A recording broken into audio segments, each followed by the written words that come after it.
ధర్నాకి హాజరైనటువంటి మీ అందరికీ కూడా పేరు పేరున ధన్యవాదాలు తెలియజేస్తూ ఉన్నాం. ఈరోజు ప్రధానంగా మన ఐవి గారు, అట్లాగే ముందు మాట్లాడినటువంటి ప్రసాద్ గారు, అట్లాగే సిపిఐ జిల్లా కార్యదర్శి ప్రసాద్ గారు కూడా, రాజేంద్ర ప్రసాద్ గారు కూడా మాట్లాడారు. అనేక విషయాలు మీ దృష్టికి చెప్పారు. ప్రధానంగా బీజేపీ అధికారంలో వచ్చిన తర్వాత తన అనుచరగానాన్ని ఈరోజు ఈ దేశ సంపదను కట్టబెడుతూ, ప్రధానంగా అంబానీ అదానీలకి ఈరోజు ఈ దేశ సంపదను కట్టబెడుతూ కార్పొరేట్లపై వరాలు కురిపిస్తూ ప్రజలపైన భారాలు మోపుతున్నటువంటి పరిస్థితులు మనం అంతా చూస్తాం. అనేక ఒప్పందాలు ఈ కాలంలో అదానీ కంపెనీ దేశంలో ఉన్నటువంటి ఆయిల్ రంగంలో ఈరోజు మొనోపాలీగా వ్యవహరిస్తున్నటువంటి సందర్భం కూడా మీకు గుర్తు చేస్తూ ఉన్నాం. ఈరోజు ప్రభుత్వ రంగంలో నడుస్తున్నటువంటి ఓఎన్జీసీ, గెయిల్ లాంటి సంస్థలని కాదని చెప్పి ఇప్పుడు రిలయన్స్, అదానీ కంపెనీలు మొత్తం ఆయిల్ రంగాన్ని మొత్తం క్యాప్చర్ చేసినటువంటి పరిస్థితులు కనబడుతూ ఉన్నాయి. అలాగే ఇప్పుడు విద్యుత్ రంగంలో కూడా ఈరోజు అదానీ కంపెనీకి మొత్తం తలుపులు తెరిచి ఈరోజు అప్పగించినటువంటి పరిస్థితులు ఉన్నాయి. ప్రభుత్వం ఒకటి ఆలోచించాలి. ఈ దేశంలో ఉన్నటువంటి కొన్ని కోట్ల ప్రజానికం రోజువారీ జీవనం గడుపుతున్నటువంటి పరిస్థితుల్లో ఈ విద్యుత్ భారాలు అనేటువంటివి తీవ్రమైనటువంటి ఇబ్బందులు గురి చేస్తున్నటువంటి పరిస్థితి ఉంది. ఇవి ప్రధానంగా దేశవ్యాప్తంగా ఎస్సీ ఎస్టీ ఎవరైతే ఉన్నారో వాళ్ళందరికీ 200 యూనిట్లు ఉచితంగా ఇస్తామని చెప్పి మన రాష్ట్రంలో ఇంప్లిమెంట్ అవుతున్నటువంటి పరిస్థితి ఉంది. ఇప్పుడు ఆ ఎస్సీ ఎస్టీ ఎవరైతే వినియోగదారులు ఉన్నారో వాళ్ళకు కూడా ఈరోజు విద్యుత్ భారాలు అనేటువంటి తీవ్రంగా వస్తున్నటువంటి పరిస్థితి ఉంది. అది కూడా సక్రమంగా అమలు కావట్లేదు. ఈరోజు 2014 నుంచి 2019 వరకు వాడినటువంటి కరెంటుకి ట్రూ అప్ ఛార్జీల పేరుతో, సర్దుబాటు పేరుతో ఈరోజు వేల కోట్ల రూపాయలు, సుమారు ఈ 3 సంవత్సరాలకు సంబంధించి 15,500 కోట్ల రూపాయలు ప్రజలపైన భారాలు వేశారు. అందులో భాగంగా ఒక్క సంవత్సరంలోనే 25,000 కోట్ల రూపాయలు భారాలు వేసినటువంటి పరిస్థితి కనబడుతుంది. కాబట్టి స్మార్ట్ మీటర్ బిగించడం ఎంత ప్రమాదాన్ని కూడా మన మిత్రులు చెప్పారు. సెల్ ఫోన్లా రీఛార్జ్ చేసుకోవాలని, అలాగే ఎప్పుడైతే సెల్ ఫోన్ రీఛార్జ్ ఆగిపోతుందో, మన మొబైల్ ఆగిపోతున్నటువంటి నేపథ్యం ఎలాగుందో ఈ విద్యుత్తు కూడా అదే రకంగా బిల్లు అవ్వంగానే అర్ధరాత్రి అపరాత్రి ఆగిపోయేటువంటి ప్రమాదాలు ఉన్నాయి. ఈరోజు కొన్ని లక్షల కోట్ల రూపాయలు విద్యుత్తు బిల్లుల్ని ఎగ్గొట్టినటువంటి అనేక కంపెనీలు ఈరోజు దేశంలో ఉన్నాయి. వాటిని ఏమీ కూడా పట్టించుకున్నటువంటి పాపాను పోలేదు. ఇలా చెప్పుకుంటూ పోతే పేద ప్రజల పైన భారాలు మోపుతూ ఈరోజు కార్పొరేట్ కంపెనీలకి, పెట్టుబడిదారులకి అనేక రాయితీలు ఇస్తున్నటువంటి నేపథ్యం మనం అందరం కూడా అర్థం చేసుకోవచ్చు. కాబట్టి ఈ నేపథ్యంలో స్మార్ట్ మీటర్లు బిగించడం వల్ల పేద, మధ్యతరగతి, బలహీన వర్గాలు తీవ్రమైనటువంటి ఇబ్బందులు గురవుతున్నటువంటి పరిస్థితులు కూడా మనకి రాబోయే కాలంలో కనబడుతూ ఉన్నాయి. కాబట్టి మొన్న విద్యుత్ శాఖ మంత్రి ఒక ప్రకటన చేసినటువంటి పరిస్థితి ఉంది. స్మార్ట్ మీటర్లను కానీ వ్యతిరేకిస్తున్న చోట మేము ఎక్కడా కూడా స్మార్ట్ మీటర్లు బిగించేది లేదని చెప్పి స్పష్టం చేశారు. ఈ రాష్ట్రంలో వామపక్షాలు అలాగే ప్రజా సంఘాల ఆధ్వర్యంలో పెద్ద ఎత్తున క్యాంపెయిన్ జరుగుతోంది. ఈ ముఖ్యమంత్రికి వ్యతిరేకతను తెలియజేస్తూ QR కోడ్లు మేము ఇచ్చాం ప్రజలందరికీ. ఈ QR కోడ్ని కనుక మీరు స్కాన్ చేస్తే ఈరోజు ఈ రాష్ట్ర ముఖ్యమంత్రికి ఈ స్మార్ట్ మీటర్లు బిగించొద్దని, విద్యుత్ ఛార్జీలు పెంచొద్దని చెప్పి తెలియజేస్తూ ఒక సందేశాన్ని వెళ్ళేటువంటి ప్రయత్నం కూడా మనం చేస్తున్నాం. అందరూ ప్రజలందరూ కూడా దాన్ని వినియోగించాలి. అట్లాగే ఎక్కడైతే ఈరోజు స్మార్ట్ మీటర్లు బిగించేటువంటి పద్ధతి ఉందో దాన్ని ఖచ్చితంగా ప్రజలందరూ కూడా ఎదుర్కోవాలి. లేకపోతే ఒక్కసారి కనుక స్మార్ట్ మీటర్ బిగిస్తే జీవితాంతం మనం తీవ్రమైనటువంటి ఇబ్బందులు ఎదుర్కోవాల్సినటువంటి అవసరం ఉందని చెప్పి ప్రజలు గమనించాలి.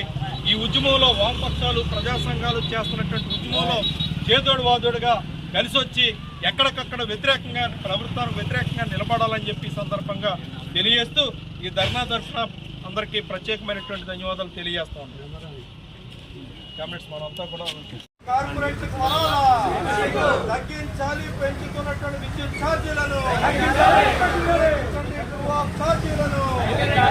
వ్యతిరేకించండి, స్మార్ట్ మీటర్లను వ్యతిరేకించండి, స్మార్ట్ మీటర్లను ప్రజలపై భారాలు కార్పొరేట్లకు వరాలా, ప్రజలపై భారాలు కార్పొరేట్లకు వరాలా, కార్పొరేట్లకు వరాలు ప్రజలపై భారాలా, వ్యతిరేకించండి విద్యుత్ ఛార్జీలు పెంచడాన్ని, వ్యతిరేకించండి ఛార్జీలు పెంచడాన్ని, వ్యతిరేకించండి స్మార్ట్ మీటర్లు బిగించడాన్ని. వ్యతిరేకించండి స్మార్ట్ మీటర్లు బిగించడాన్ని చేపట్టడం జరిగింది. గత ప్రభుత్వంతో కూడా ఈ విద్యుత్ ఛార్జీల మీద సెకీతోటి అదానీ కంపెనీలతోటి వాళ్ళు చేసిన ఒప్పందాల మీద శాసన మండలిలో కూడా నేను చాలా పెద్ద చర్చ చేశాం. ఆనాడు ఉన్న ప్రభుత్వ పక్షం వైసీపీ విధానాలకి వ్యతిరేకంగా ప్రతిపక్షంగా ఉన్నటువంటి టీడీపీ మాట్లాడడం జరిగింది. ఎవరి సమర్థనలు వాళ్ళు చెప్పుకున్నారు తప్ప ఈ రాష్ట్ర ప్రజలు విద్యుత్ భారాలని యథాతథంగా మోస్తూనే ఉన్నటువంటి పరిస్థితి ఉన్నది. ఈ రాజకీయ పార్టీలకి అధికారంలో ఉంటే ఒక మాట చెప్పడం, ప్రతిపక్షంలో ఉంటే అధికారంలో రావడానికి ప్రజలని మోసగించేటువంటి మాటలు చెప్పడం చాలా అలవాటైపోయింది. ప్రజలు కూడా అట్లాగే ఈయన పోయి ఆయన వస్తే, ఆయన పోయి ఈయన వస్తే ఏదో ఒరిగిపోతుంది అనేటువంటి భ్రమల్లో ఉన్నటువంటి పరిస్థితి. అందువల్ల ఈ రోజున విద్యుత్తు మీద సాధారణ పౌరుడి దగ్గర నుండి మధ్యతరగతి కావచ్చు, ఉన్నత వర్గాలకు కావచ్చు, పారిశ్రామిక అధిపతులు కావచ్చు, అందరూ ఆధారపడినటువంటి పరిస్థితి. ప్రభుత్వ రంగాలను పక్కన పెట్టేసి ఏపీ జెన్కోల్ని విభజన చేసేసి గత కొన్ని దశాబ్దాలుగా విద్యుత్తు భారాలు ప్రజలు విపరీతంగా మోస్తున్నారు, బాధపడుతున్న పరిస్థితి. ఇప్పుడు ఈ స్మార్ట్ మీటర్లు ఎందుకని చెప్పి ఈ రాష్ట్ర ప్రజలు, ప్రజా సంఘాలు ఈ ప్రభుత్వాన్ని ప్రశ్నిస్తూ ఉన్నాయి.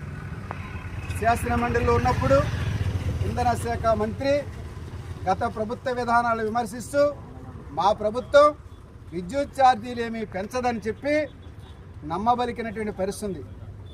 మరి ఇప్పుడు కేంద్ర ప్రభుత్వం అదానీ సెకీ ఒప్పందాలకి, ఇంకెక్కడొక్కడో ప్రైవేట్ విద్యుత్ సంస్థల ఒప్పందాలకి మీరు లొంగిపోయి ఈ మీటర్లు బిగిస్తున్నారంటే దీనివల్ల ప్రజల మీద భారం ఉంటుందా లేదా? నిజాయితీగా చెప్పండి మీరు. అసలు ఆ విద్యుత్తు బిల్లు చూస్తే సాధారణ ప్రజలకు ఎవరికైనా అర్థమయ్యేటట్టుందా చెప్పండి.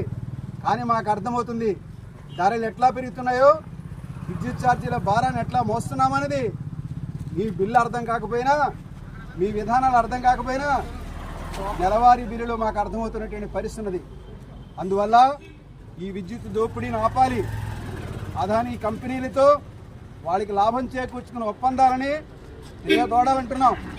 ప్రజల పక్షాన మీ పాలకపక్షం, ప్రతిపక్షం బాధ్యత వహించాలని చెప్పి చెప్పదలిచింది.